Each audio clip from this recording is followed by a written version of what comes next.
안녕하세요 여러분. 세상 돌아보기입니다. 오늘은 2023년 2월 5일이고 일요일입니다. 정월 대보름이더군요 오늘이. 자, 오늘 국방논평 꼭지를 한 말씀을 드려보려고 합니다. 예.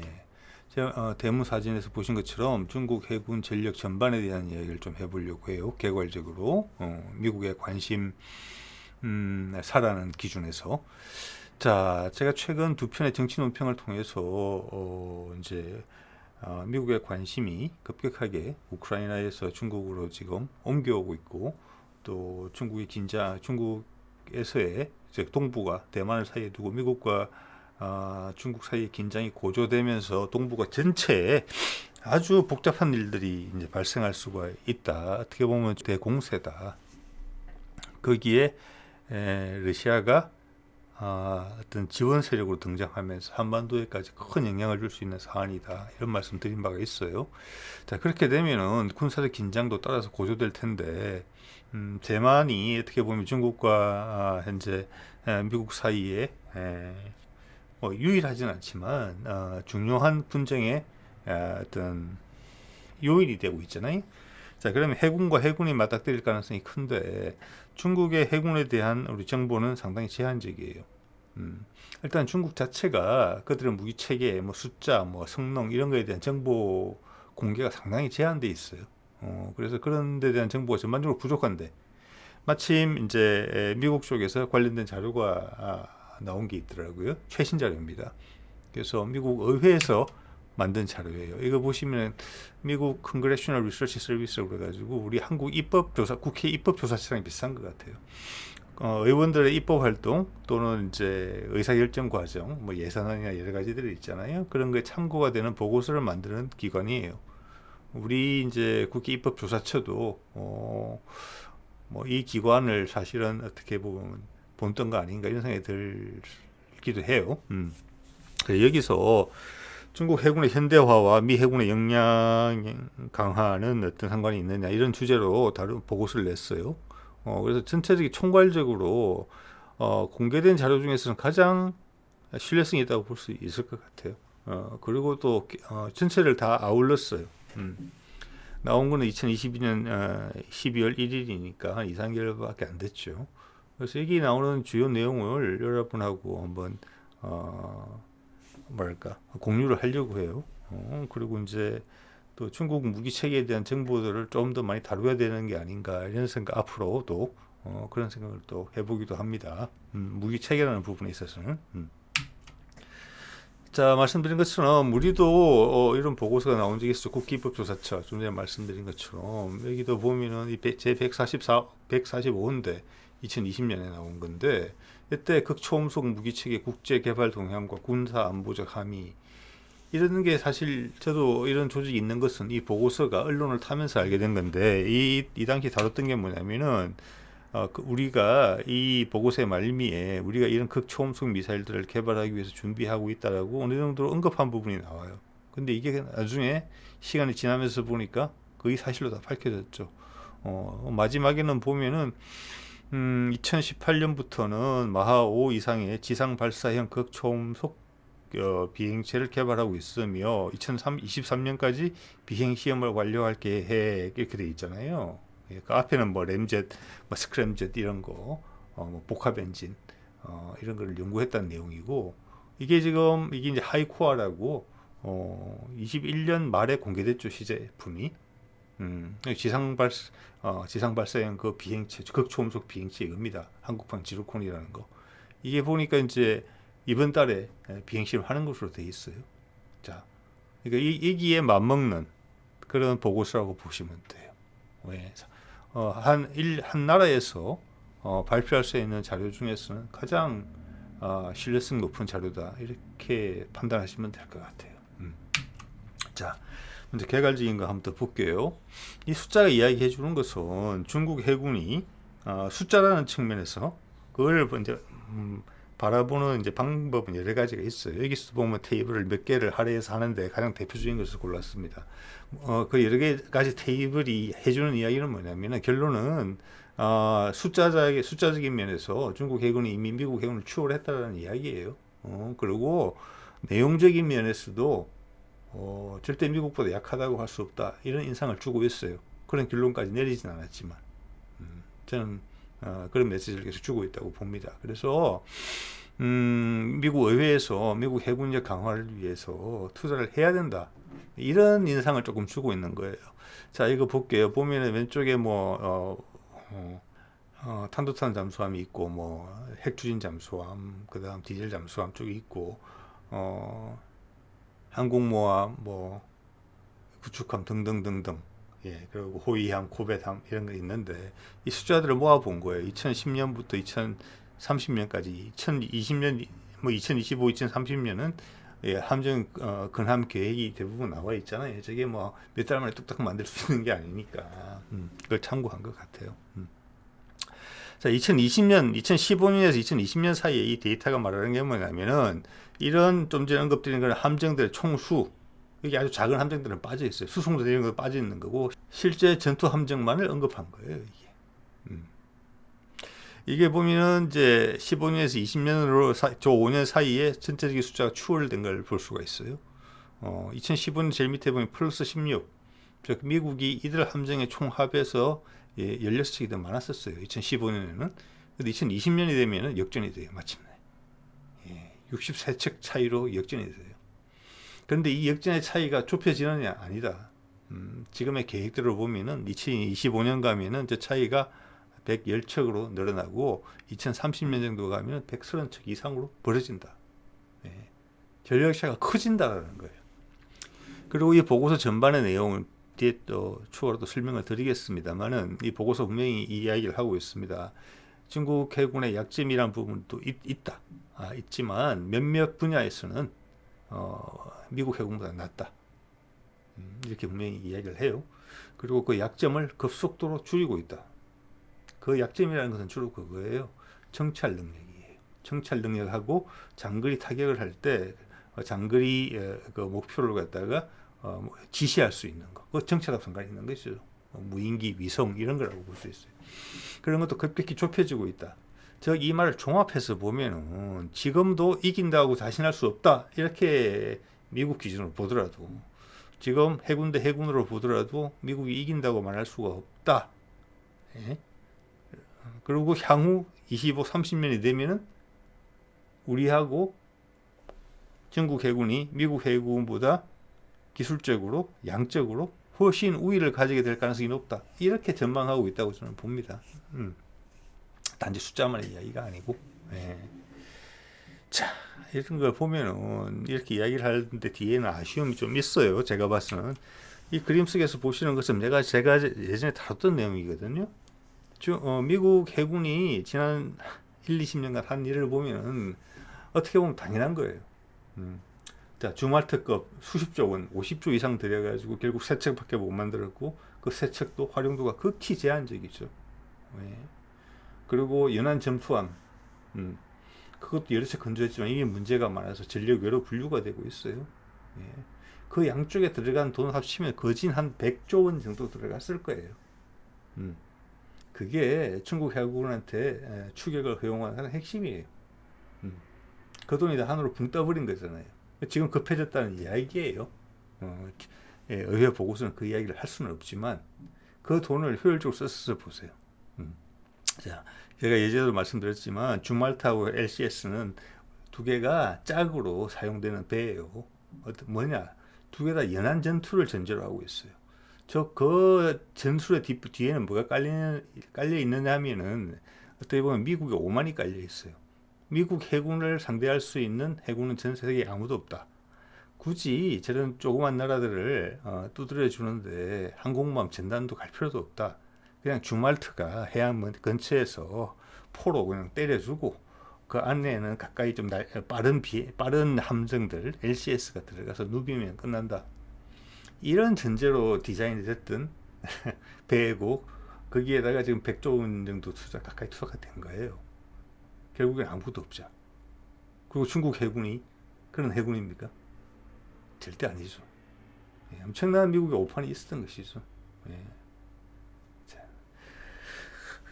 그래서 결과적으로 이제 이런 격차를 허용하게 됐고 이 추세를 그냥 놔두면 앞으로 10년간 있으면 우리가 꼼짝 못할 수도 있다 이런 이야기를 좀 한 거예요. 자, 거기서 또 언급하는 것은 미국 같으면 미국 해군이라고 분류되기는 어렵지만 중국만의 독특한 것이 있죠. 중국은 이제 접근 거부 전략을 쓰고 있죠. 앞서 잠깐 말씀드린 것처럼 육지에 있는 지상 전력이지만 사실은 해군으로 봐야 된다. 지금 중국 해군과 미국 해군의 대치 국면을 봤을 때, 그러면서 이것까지 덧붙이면은 중국의 전력적 우위가 더 높아지는 부분도 있어요. 사실은 그 이야기 한다고 봅니다. 그렇게까지 결론을 내리지는 않지만, 자, 그래서 미국이 상당히 지금 우려하는 무기 체계를 몇 개 소개를 해요. 이게 이제 눈이 많이 갔습니다. 자, 이겁니다. 미사일, 지상에서 발사하는 탄도미사일이에요. DF-21D라는 거예요. 자, ASBM이라고 되어 있죠. 이거는 뭐냐면 NT-10이에요. 즉 대함이라는 뜻이에요. AS는, B는 뭐냐, 볼리스틱 미사일, 탄도미사일이에요. 탄도탄 아시죠 이거? 네. 우리도 현무 같은 거 있잖아요. 현무 1, 2, 뭐 현무 4 이런 거 탄도미사일 붕 떠서 이렇게. 자, 탄도는 단순하지만 빠르고 멀리 가죠. 네. 이건데 그걸 배를 향해서 쏜다는 거예요. 배를 향해서. 보통 탄도탄은 지상에서 지상 목표를 타격할 때 쓰는데, 이거는 지상에서 함정을 타격하러 한다는 거예요. 중국 대륙으로 다가오는. 자, 그래서 ASBM인데 이거 사거리가 1,500km 정도 나와요. 예. 여기 보면 바퀴가 지금 5개짜리인 게, 축이 5개인 게 보이시죠? 이게 이제 있었고 이것만 해도 우려를 했어요. 예. 그래서 뭐 국내에서도 그렇고 미국에서도 그렇고 여기에 대해서 이제 뭐랄까, 처음에는 당연히 애써 중국의 기술력과 능력을 무시하는 쪽으로 보통 다 시작했어요. 이게 움직이는 배를 어떻게 맞히지? 1,500km 멀리 떨어져 있는 걸. 그죠? 그럼 그때는 타겟팅이라는 게 들어가야 돼요. 그러면 이게 대함 미사일처럼 앞에 뭐 레이더 시크도 있어야 되고, 또 필요에 따라서는 데이터 링크도 있어야 돼요. 우리하고 서로 발사자하고 교신을 주고받아야 돼요. 그럼 가운데 뭐 중계도 해야 되고, 또 인공위성하고도 연결이 돼야 되고, 뭐 여러 가지가 이제 있는 것이죠. 지상에서 지상으로 쏘는 경우에는 그냥 좌표만 넣고 INS나 위성항법을 사용하면 되는 것인데, 될까? 왜냐, 미국도 이런 무기체를 갖고 있지 못하고 세상에서 이런 무기체를 갖고 있다고, 이런 게 가능하다고 이야기한 건 지금 중국밖에 없거든요. 그렇기 때문에 그런 의심으로 좀 시작을 했죠. 예. 자, 그 다음에 나온 게 조금 전에 4축이었는데 이건 5축이죠. 저기 미사일이 더 크다는 거예요. DF-26이라는 게 나왔어요. 그 후속으로 당연히 나왔겠죠. 예, 이거는 사거리 3,000km예요. 그래서 그런 이야기가 나온 겁니다. 미국 해군이 항모전단이 중국 해안 3,000km까지 밖에는 접근을 못한다. 즉 3,000km 바깥으로 밀려나야 된다. 이렇게 해석할 수 있는 부분인데, 여기에 이 보고서가 또 언급하는 것은 이런 내용을 언급해요. 이게 이제 확실치가 않았다는 거죠. 아까 말씀드린 것처럼 움직이는 배를 맞힐 수 있나? 그냥 뻥치는 거 아니야? 예, 이랬는데, 여기 보면은 2020년 12월 3일에 그 당시 미국의 인도태평양 사령관이 인정을 하는 내용이 나옵니다. 확인을 했다고. 뭘 확인을 했느냐? 좀 전에 보여드렸던 두 가지 종류의 미사일들, 하나는 1,500km짜리 사정거리, 하나는 사정거리 3,000km짜리 DF-21과 26이 남중국해에서 움직이는 함정을 타격하는 실험을 성공했다. 네. 성공한 건지 확인했다고 봐야 되겠죠. 중국은 예전부터 이제 주장을 했으니까 이제 확인했다고 봐야 되겠죠. 그래서 공식적으로 미국이 확인을 해준 거예요. 움직이는 함선 타격 능력 확인. 더 큰 위협으로 다가온 거죠. 그래서 지금 실제적으로는 중국 대륙에서 한 3,000km 이상 미국의 대형 함정이 지금 접근하기는 어렵다, 이렇게 미국이 보고 있다고 봐야 되는 거예요. 이 데이터가 말해주는 게 그겁니다. 예. 자, 그 다음에 중국 사람들이 거기서 멈추지 않고 더한 것을 했어요. 이거는 이제 최근에 나온 미사일인 것 같아요. 정부가 제한돼 있어요. YJ-21이라는 것을 소개를 했어요. 자, 이거는 CM이에요. BM이 아니고. 이거는 뭐냐면은 크루즈 미사일이라는 뜻이에요. 크루즈 미사일. 네. 중국의 대형 구축함이 055급, 우리 세종대왕급이고, 052급이면은 그 톤수로 봤을 때는 우리 이제 KDDX급 앞으로 이제 나오게 될 지금 아마 근조 시작했을 것 같기도 한데 어쨌거나 그 급하고 비싼 급이에요. 주력 구축함들이죠. 여기서 발사하는 건데 수직 발사관에서 발사를 할 수 있어요. 오른쪽 사진 보이시죠? 이 중국의 수직 발사관이 직경이 85cm예요. 러시아께 80cm가 안 되거든요. 80cm가 채 안 될 걸로 봐져요. 80cm 남짓일 것 같은데 미국의 MK41 같은 경우는 53.3cm잖아요. 상당히 큰 거예요. 그래서 우리도 지금 한국형 수직 발사관 2, KVLS2라고 하는 게 제가 추정 가끔 하잖아요. 80cm는 될 것 같다고 이야기하고 있거든요. 자, 여기서 묘한 뉘앙스를 주는 일들이 많이 있습니다. 이게 제가 몇 가지 무기 체계를 소개해 드릴 텐데 그거랑 우리 군이 개발한 무기 체계랑 서로 상응이 돼요. 예. 그래서 우리 군이 중국 해군을 상당히 인식하고 있구나. 예. 그게 맞서는구나. 이런 생각을 저는 하게 됐습니다. 이걸 자료를 정리하면서 자, 이게 문제가 되는 게 뭔고 하니 이거는 어떻게 보면은 그 탄도탄 좀 전에 보여드렸던 DF-21이나 26을 소형화 시킨 거예요. 소형화 시켜서 가늘고 짧게 만들었죠. 그래서 9m까지는 들어가요. 이 안에 직경이 85cm니까 이것도 뭐 작진 않아요. 이게 함정에 수직 발사관에서 발사하게 된 거예요. 그래서 사거리는 대신 덩치가 작아졌으니까 1200에서 1500km 정도 줄어들었어요. 그렇지만 여기서 문제는 뭐냐면 저 구축함들의 순항 거리는 얼마나 모르겠습니까? 그죠? 예. 수천 킬로미터는 갈 거예요. 아마. 거기 수천 킬로미터 더하기 사거리 1.2 1200, 1500이 되는 거예요. 즉 이 말은 뭐냐면 결과적으로 이것을 구축함에 장착을 하게 됨으로 해서 타격 거리가 더 길어진 거예요. 중국 대륙 기준으로 보면. 즉 미국 해군이 다가갈 수 있는 지점이 더 멀어진 거죠, 이제는. 그래서 이게 미국 해군 입장에서 봐서는 더 위축된다 이렇게 해석을 하는 것 같아요. 게다가 향후에는 이제 탄두를 기존 저런 탄두 말고 뭐 중국 이미 가지고 있잖아요. 그 활공형 극초음속 미사일 그 탄두로 대체할 지금 준비를 하고 있다. 자, 그리고 여기 나오는 이 탄도탄들은 앞에 보면은 우리 현무 2C처럼 끝에 날개가 달려 있어요. 예, 이거는 회피 기동을 한다는 거예요. 그냥 탄도탄의 탄도 궤적을 따라서 아주 단순하게 움직이는 게 아니고 대기권 내에 들어가면 움직인다는 거예요. 회피 기동을. 예. 그리고 지금 뭐 여기 보고서에도 언급이 되어 있지만 안에 더미까지 같이 있는 것 같아요. 자, 그런 거죠. 그런 거고 뭐 핵무장 가능한 거고. 예.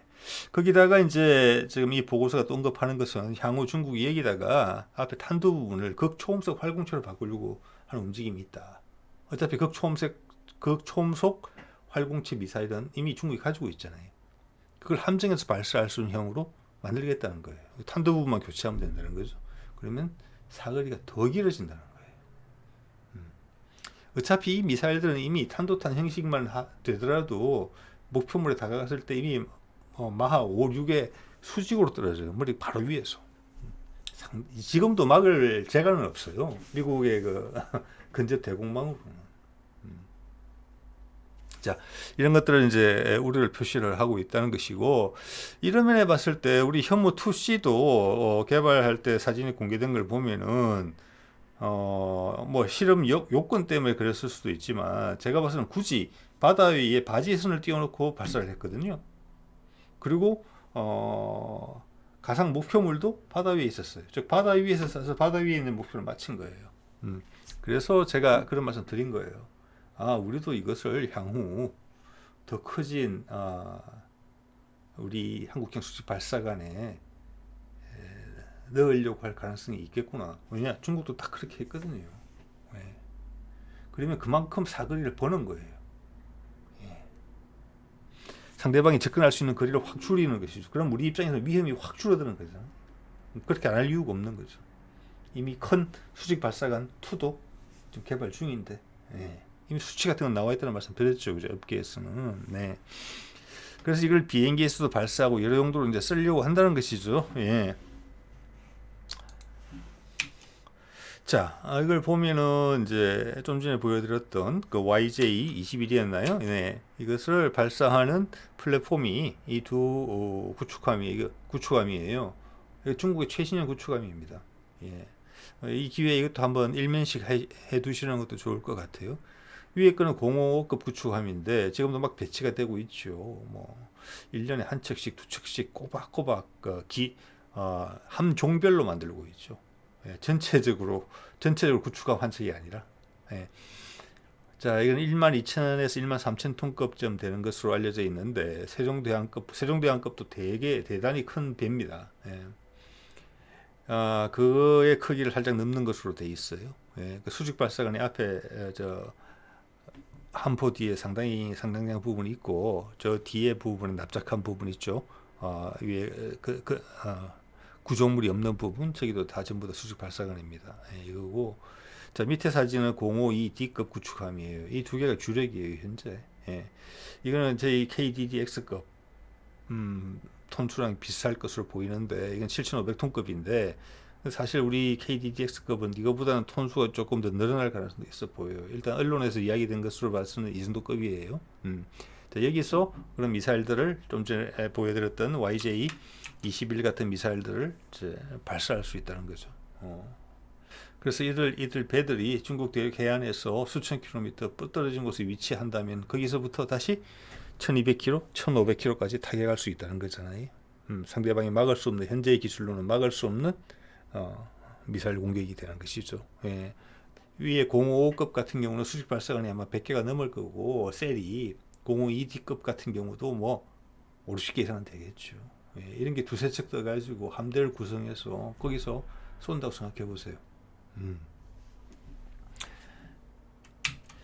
자, 그리고 그것만 있는 게 아니고 이런 것도 있습니다. 단지 사거리 때문에 많이 주목은 받지는 않지만 이것만 자체로도 사실 상당히 그 강력하고 위협적인 미사일이에요. YJ-18이라는 거예요.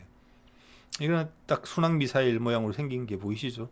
이거는 이제 러시아 쪽에 대한 미사일의 영향을 많이 받은 것 같아요. YJ-18이라는 건데 이거 사거리가 220에서 540km 정도 나와요. 예. 이것도 제가 봤을 때 수직 발사관에서 쏠 수 있는 미사일이에요. 뭐 크기를 봤을 때. 예. 더 큰 것도 지금 들어갔잖아요. 직경 85cm짜리도 들어갔는데. 자, 여기서 220에서 540km면 최신형은 540쪽이라는 것인데, 저기 220km 정도 되면 저게 뭐냐면, 우리 지금 해성 함대함 미사일, 그게 아마 지금 개량형이 최신형이 저 정도 나올 거예요. 하푼도 최신형이 저 정도 나올지 모르겠어요. 네. 그러니까 그거보다 지금 2배 이상 사거리가 많이 나오는 미사일이에요. 자, 이런 미사일들은 로켓 엔진이 아니고 터보젯 엔진이잖아요. 예, 터보젯 엔진인데 그러면 보통 아음속이에요. 예, 그럼 아무리 회피 기동을 한다 그래도 상대방의 그 건재 방공망에 많이 격추될 수가 있어요. 근데 이 미사일 아마 러시아에 대한 미사일이 이런 형식의 미사일이 이런 저기 기동 형태를 보여요. 저게 레이더에 안 걸리는 구간에는 연료를 절약하기 위해서 아음속으로 날라요. 0.8 정도로. 그런데 저게 레이더망이 딱 걸리는 시점에 들어가죠. 그게 약 거리가 한 시스키밍을 하니까 한 20km 내지는 한 30km 전방쯤 되겠죠. 그때부터는 가속을 확 해요. 0.8에서 마하 3까지 올라가는 거예요. 즉 속도가 3배 이상 늘어나요. 즉 이 말은 가까이 다가서면 이거는 초음속 대함 미사일이라는 거예요. 상대방이 딱 레이더에 잡히는 순간부터는 초음속 미사일이에요. 상당히 효과적인 체계라고 생각해요. 사거리하고 타격력, 상대방에 대한 타격력을 동시에 만족시키는 그런 경우라고 봐지는데, 저는 우리가 작년에 초음속 대함 미사일 공개를 했잖아요. 예. 뭐 브라모스나 야혼터, 뭐 저기 러시아 말로는 오닉스, 뭐 이런 거하고 비슷한 것으로 보이는데, 그들의 사거리를 봤을 때 우리 것은 또 사거리가 한 500km 정도는 나올 것 같다 최소한 이렇게 보여지는 거거든요. 거기에 대응하는 미사일이라고 보면 돼요. 이게. 예.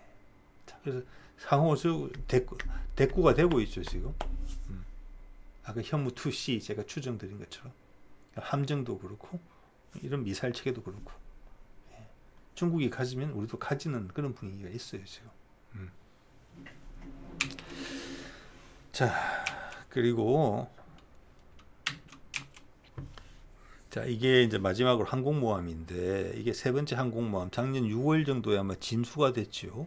그래서 이제 뭐 여러 가지 시험을 거치고 그러면 2024년 이때 이제 취역이 될 거다 이렇게 이제 봐지는데, 이 항모에 대해서도 이 보고서가 상당히 재미있는 이야기를 해요. 처음에는 한 8만 5천 톤, 9만 톤, 어쨌거나 미국의 최신은 10만 톤 좀 넘잖아요. 최신 항공모함은 그거보다 좀 작을 것이다라고 추정을 했는데, 이 보고서가 이제 인정을 하고 있어요. 여러 데이터를 뭐 거기에는 이제 인공위성, 스파이 위성에서 찍은 사진 이런 것까지도 포함이 됐겠죠. 그걸 감안할 때 크기가 미국의 최신 항공모함이랑 비슷한 것으로 보인다. 즉 10만 톤급은 된다. 지금 이게 이 보고서의 추정이에요.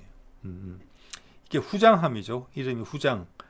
이게 우리말로 한자 발음을 읽으면 복건성, 복건, 복건인데 중국 발음 후장이라고 하고, 세 번째 항모인데 앞에 첫 번째, 두 번째 같은 경우는 스키점프 대죠. 이거보다 작고, 이게 본격적으로 전자기식 캐타풀터가 달린 제대로 된 항공모함이에요. 대형 항공모함이죠. 그러니까 여기 보시면은 저게 세 개가 이렇게 관이 좀 올려져 있는 게 보이는데, 저기가 전자기식 캐타풀트가 있는 곳입니다. 저기 미국 기준으로 보면은 중국도 그러리라고 봅니다. 길이가 한 80m 정도 돼요. 저게 80m. 그러니까 저게 세 개가 있는 거예요. 발진기가 이렇고, 이거는 일단은 재래식 추진이에요. 재래식 추진이고, 여기서 경험이 조금 누적이 되면은 처음 해보는 이제 제대로 된 항공모함이잖아요. 이런 형식으로는. 그래서 네 번째 항공모함은 원자력 추진이 될 가능성이 있다. 언제 시작할지는 모르겠으나 일단 경험이 좀 누적이 되고 이 함을 운용하면서 여러 가지 시행착오가 있을 테니까 그걸 반영을 해야 되잖아요.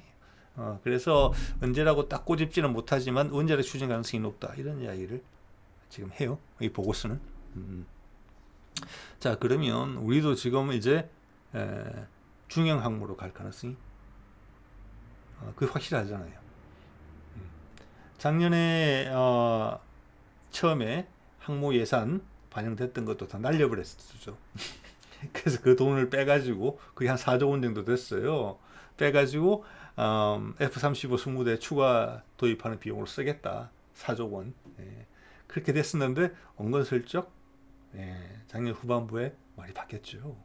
KF-21 네이비형을 개발하겠다. 그때 국회에서 언급 나온 거 보니까 뭐 중형 항모라고 합참부장이 이야기를 했던 것 같아요. 자, 그것도 한 달여간에 바뀐 거예요. 항모 안 한다 해서 갑자기 중형 항모가 된 거예요. 그랬었고, 지난 정부에서도 항모 설계 예산이 2021년도에 예산안에 70억 정도 반영이 됐었는데, 그 당시 여당인 민주당에서도 그 예산을 다 날렸었어요. 없애버렸었어요. 우리 항모 필요 없다 그래가지고. 근데 그 당시 청와대에서 다시 이야기를 해서 그 설계 비용이 살아났단 말이에요. 그래서 금년 설계를 잘 했겠죠. 그래서 지금 금년 봄에 마덱스가 기대가 돼요. 새로운 모델이 중형 항모로 나올 것 같으니까. 1년 동안 또 투자해서 했잖아요. 됐고, 그런데 정권을 바뀌고 나서 당장 이거부터 날라갔잖아요. 항공모함 예산 반영 안 한다고. 그러다가 다시 그 이후 그를 언급 한 달여 만에 다시 중형 항모로 갑자기 재탄생했어요. 또 그래서 변한 건 하나도 없어요. 원래대로 하는 거예요. 그 이야기도 왜 그렇게 갑작스러운 변화가 있었는지 누구도 궁금해하지 않아요. 사실 엄청나게 궁금한 내용인데 회피하고 있다는 것밖에 안 되죠. 그 이야기도 기회가 되면 한번 제 생각을 다뤄보도록 하겠습니다. 상당히 의미가 있어요. 자, 오늘은 이 정도 하겠습니다. 중국 해군 전력의 전반, 그리고 그 위력, 앞으로의 또 미국이 또 느끼는 부담감, 이런 것에 대한 이제 전반적인 이야기를 미국 의회 보고서를 바탕으로 좀 해봤습니다. 자, 오늘 여기까지 하도록 하겠습니다. 네.